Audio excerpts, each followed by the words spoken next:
Hey folks, this is Jake Davis with no it's not, now I'm on the fly review. This is my first of several videos going through my top 5 movies of the year, my awards. Basically 6 years in a row I've done this on this channel. I've done these pretty much every year, definitely every year since I was pretty much a kid. No better way to kick it off, try to get that light.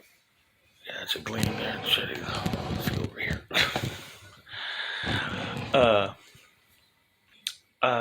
No better way to kick off than with Best Supporting Actor. I'm trying to get to these as fast as I can because I don't know how long if this phone will allow me to do what I need to do. So, Best Supporting Actor of 2023, number 5, I would say Robert De Niro as William King Hale in Killers of the Flower Moon, a businessman who portrays himself as this benevolent cultural bridge between the Osage people and the white folk of the Oklahoma-Texas border. When in reality he is implanting men of his in the lives and the families of these people to systematically eradicate them as an attempt to steal their land. This is one of the most evil characters I've ever seen in the film. That's really something Scorsese's always been good at portraying evil. And De Niro, even though he's like twice as old as the actual guy he's playing during these events, he chews up the scenery and just incomparable as always. I'm gonna try not to talk about any of these people's because we live in the social media era and a lot of celebrities sort of make an ass of themselves lately, and De Niro has been one of the biggest of these, but there's no denying that he's still Robert De Niro, and this is a terrific performance from him. Number 4, I'd say Ryan Gosling and Barbie. I've not made any bones about that Barbie's not a film I like. I think it's some borderline harmful film. It's an aggressive movie to say the least. But at the same time, it is a well-made movie, and it's a funny movie, and it was an incredibly successful movie. And I think that Ryan Gosling's performance in this is hands down steals the fucking film. He is so funny. He is so gung-ho and in it, and he's terrific in it. It's very, very good in the film. As Ken, of course. And Ken. Or just Ken. He's Ken.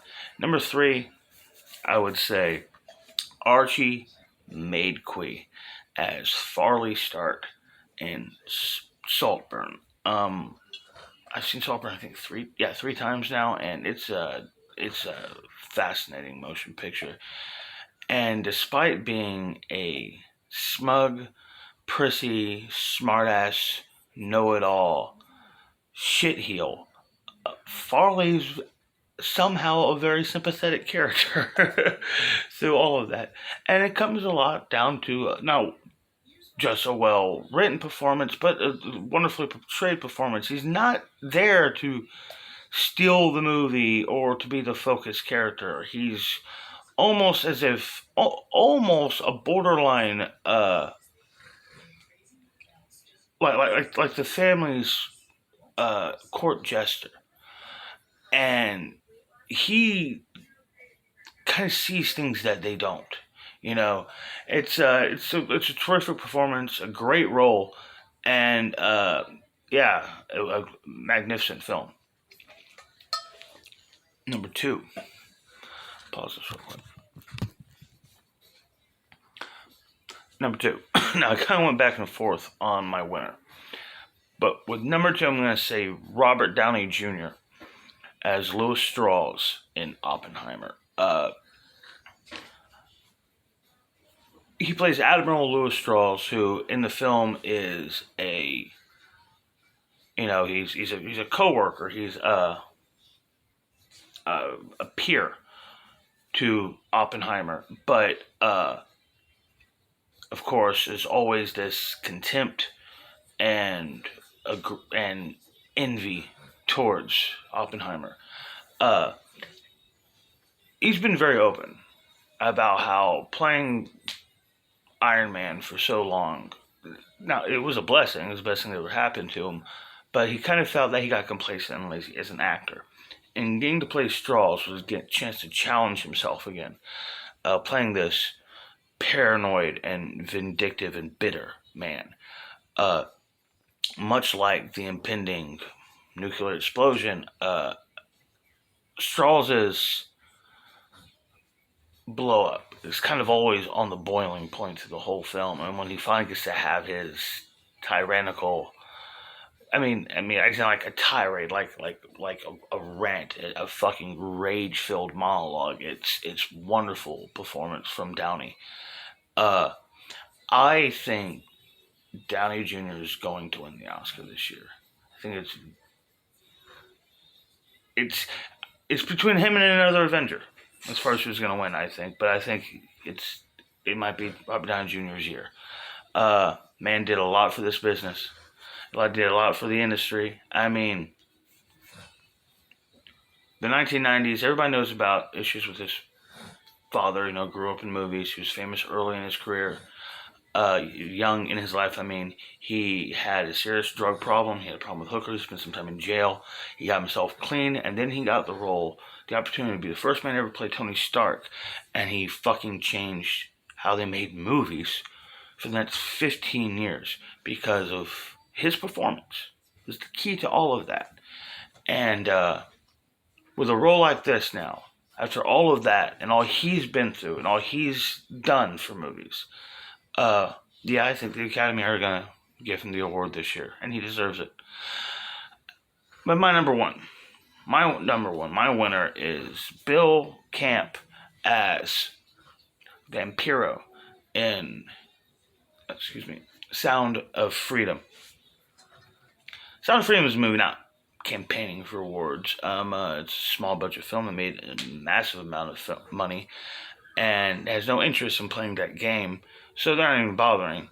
Good for them. There's rules to the Oscars. Of course, somebody can write it in, but considering it was a bizarre reaction. Mainstream critics and Hollywood had to the success of this film.